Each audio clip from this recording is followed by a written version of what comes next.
সুপ্রিয় দর্শক, আসসালামু আলাইকুম। নিউজ 24 এর আজকের সর্বশেষ সংবাদে আপনাদের সবাইকে স্বাগতম। প্রথমেই জানিয়ে দিচ্ছি সংবাদ শিরোনাম। দেশে ফিরলেন প্রখ্যাত বক্তা মিজানুর রহমান আজহারী। এবার আমিরাতের শপিং সেন্টারে দেখা গেল শামীম ওসমানকে। শেখ হাসিনাকে ফিরিয়ে আনার প্রসঙ্গে মুখ খুললেন ডক্টর ইউনূস। শনিবার থেকে আবার রাজনৈতিক দলগুলোর সঙ্গে বসছেন প্রধান উপদেষ্টা। সাইফুলকে তুলে নেওয়ার ঘটনায় মির্জা ফখরুলের উদ্বেগ। দেশের মানুষকে বিপদে ফেলে পালিয়ে যায় না বিএনপি, মন্তব্য ডাক্তার জাহিদের। ছুটিতে বাড়ি এসে প্রতিপক্ষের হামলার শিকার সেনা সদস্য। এতক্ষণ শুনছিলেন সংবাদ শিরোনাম। পুরো খবর পেতে ভিডিওটি শেষ পর্যন্ত দেখুন। সর্বশেষ সংবাদ পেতে চ্যানেলটি সাবস্ক্রাইব করুন। এবার বিস্তারিত। দেশে ফিরলেন মিজানুর রহমান আজহারী। দীর্ঘদিন পর দেশে ফিরেছেন বাংলাদেশের জনপ্রিয় ইসলামিক আলোচক মাওলানা মিজানুর রহমান আজহারী। বুধবার নিজের ভেরিফাইড ফেসবুক পেজে এক পোস্ট দিয়ে তিনি নিজেই এ তথ্য জানিয়েছেন। ফেসবুক পোস্টে তিনি লিখেছেন, আলহামদুলিল্লাহ, সহি সালামতে প্রিয় মাতৃভূমিতে এসে পৌঁছলাম। পরম করুণাময় এই প্রত্যাবর্তনকে বরকতময় করুন, দুয়ার নিবেদন। এর আগে গত 6 আগস্ট শিগগিরই দেশে ফিরছেন বলে জানান মাওলানা মিজানুর রহমান আজহারী। নিজের ভেরিফাইড ফেসবুক পেজে ওই ভিডিও বার্তায় তিনি বলেন, অনেকে আমাকে মেসেজ করে ও ব্যক্তিগতভাবে ফোন করে জানতে চেয়েছেন আমি কবে দেশে ফিরব। আমি তাদের বলেছি দ্রুতই দেশে ফিরব। আপনাদের সঙ্গে দেখা করার অপেক্ষাতে রয়েছি আমি নিজেও। শিগগিরই সাম্য, মানবিকতার মুক্ত স্বাধীন বাংলাদেশে আমি আপনাদের সঙ্গে সাক্ষাৎ করতে চাই। উল্লেখ্য, 2020 সালের ফেব্রুয়ারি মাসে বাংলাদেশ থেকে মালয়েশিয়া চলে যাওয়ার ঘোষণা দেন তিনি। তখন তিনি এক ফেসবুক পোস্টে জানান, পারিপার্শ্বিক কারণে এবং গবেষণার জন্য তিনি আগামী মার্চ পর্যন্ত সব ওয়াজ মাহফিল বন্ধ রেখে মালয়েশিয়া যাচ্ছেন।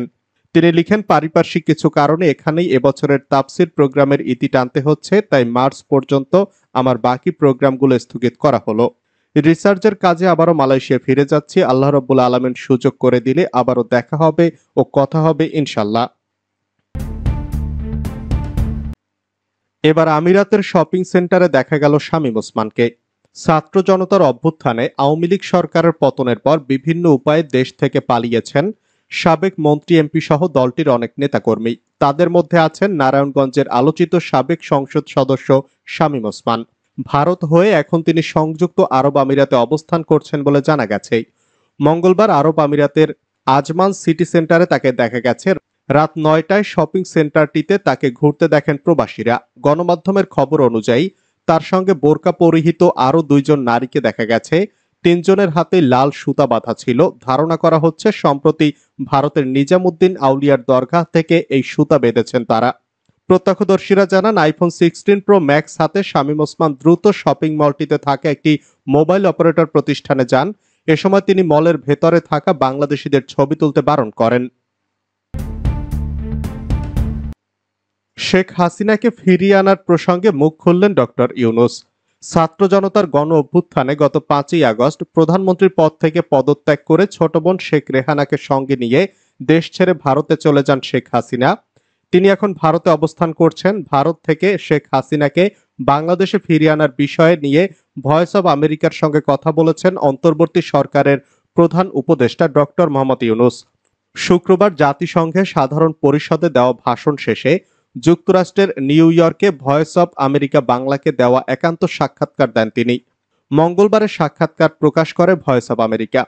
ছাত্র জনতার গণ অভ্যুত্থানের মুখে সরকারের পতনের পর 8 আগস্ট ডক্টর মোহাম্মদ ইউনূস বাংলাদেশের অন্তর্বর্তী সরকারের প্রধান উপদেষ্টা হিসেবে দায়িত্ব গ্রহণ করেন। সেই থেকে ভারতের সঙ্গে বাংলাদেশের সম্পর্কের একটি দৃশ্যমান টানাপোড়েন লক্ষ্য করা যাচ্ছে। বর্তমানে ভারতে অবস্থানরত গণ অভ্যুত্থানে ক্ষমতাচ্যুত শেখ হাসিনাকে বাংলাদেশে প্রত্যর্পণ প্রসঙ্গে ডক্টর ইউনূস জানান, এটি একটি আইনগত বিষয় এবং আইনি প্রক্রিয়া অনুসরণ করে বাংলাদেশ শেখ হাসিনাকে ফেরত চাইবে। শনিবার থেকে আবার রাজনৈতিক দলগুলোর সঙ্গে বসছেন প্রধান উপদেষ্টা। অন্তর্বর্তী সরকারের প্রধান উপদেষ্টা ডক্টর মোহাম্মদ ইউনূস আগামী শনিবার থেকে আবারও রাজনৈতিক দলগুলোর সঙ্গে আলোচনা করবেন।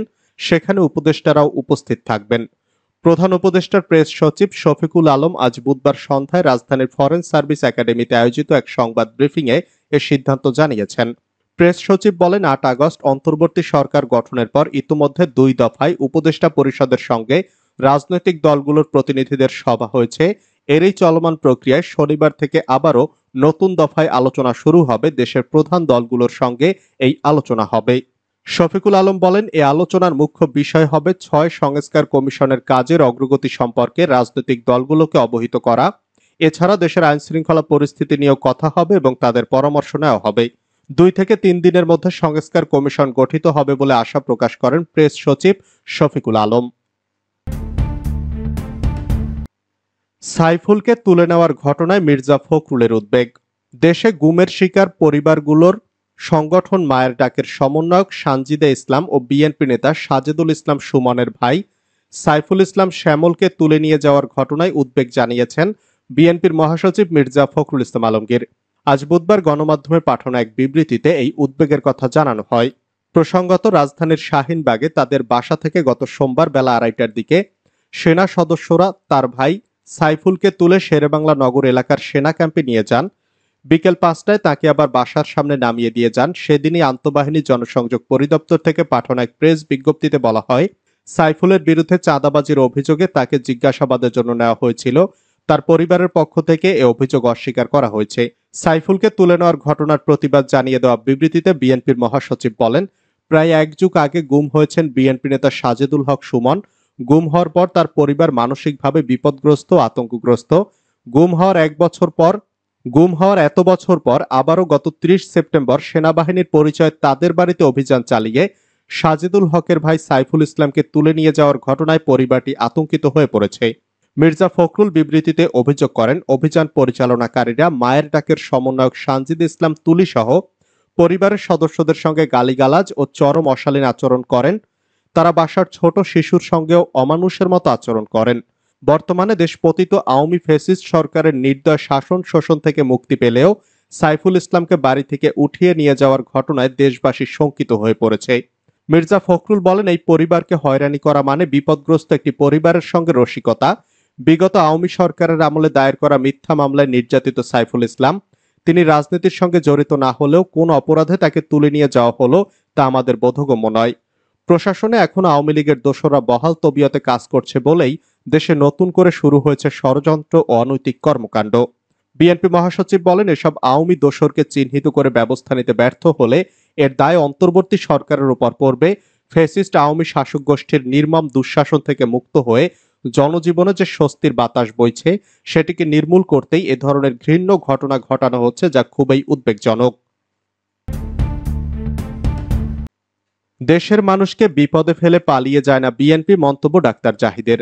বিএনপির স্থায়ী কমিটির সদস্য ডাক্তার এজেডএম জাহিদ হোসেন বলেছেন, দেশের মানুষকে বিপদে ফেলে পালিয়ে যাওয়ার ইতিহাস বিএনপির নেই, বরং যে কোনো প্রয়োজনে বিএনপি মানুষের পাশে থাকে। আজ বুধবার নয়াপল্টনে দলের কেন্দ্রীয় কার্যালয়ে দলটির ত্রাণ সংগ্রহ কমিটির এক সংবাদ সম্মেলনে তিনি কথা বলেন। জাহিদ হোসেন বলেন, দলের ভারপ্রাপ্ত চেয়ারম্যান তারেক রহমানের নির্দেশে বিএনপি বন্যা দুর্গত মানুষের মাঝে ত্রাণ বিতরণ করবে। দক্ষিণাঞ্চলের বন্যায় মানুষের পাশে দাঁড়িয়েছে বিএনপি। সেখানে পুনর্বাসনের ক্ষেত্রে কৃষিকে গুরুত্ব দেওয়া হয়েছে, এরপরে শিক্ষাকে গুরুত্ব দেওয়া হয়েছে। ছুটিতে বাড়ি এসে প্রতিপক্ষের হামলার শিকার সেনা সদস্য। ছুটিতে বাড়িতে বেড়াতে এসে নাটোরের নলডাঙ্গায় রাকিবুল ইসলাম নামের এক সেনা সদস্য প্রতিপক্ষের হামলার শিকার হয়েছেন বলে অভিযোগ উঠেছে। গতকাল মঙ্গলবার সকাল 10টার দিকে উপজেলার বাঁশভাগ স্লুইসগেট বাজারে হামলার শিকার হন তিনি। এ ঘটনায় মঙ্গলবার দুপুরে নলডাঙ্গা থানায় লিখিত অভিযোগ দিলে সন্ধ্যায় ওই সেনা সদস্যের বাড়িতে প্রতিপক্ষ আলম হোসেন ও তার দলবল নিয়ে আপোষ করার চাপ দেওয়া হয়। আপোষ না করলে বাড়িঘরে হামলা চালানোর হুমকি দেয় প্রতিপক্ষরা। আহত সেনাবাহিনীর সদস্য রাকিবুল ইসলাম উপজেলার বাঁশভাগ গ্রামের হাশেম আলীর ছেলে ও বগুড়া ক্যান্টনমেন্টে সদস্য পদে কর্মরত আছেন। প্রতিপক্ষ আলম হোসেন উপজেলার একই গ্রামের মৃত আলাউদ্দিনের ছেলে।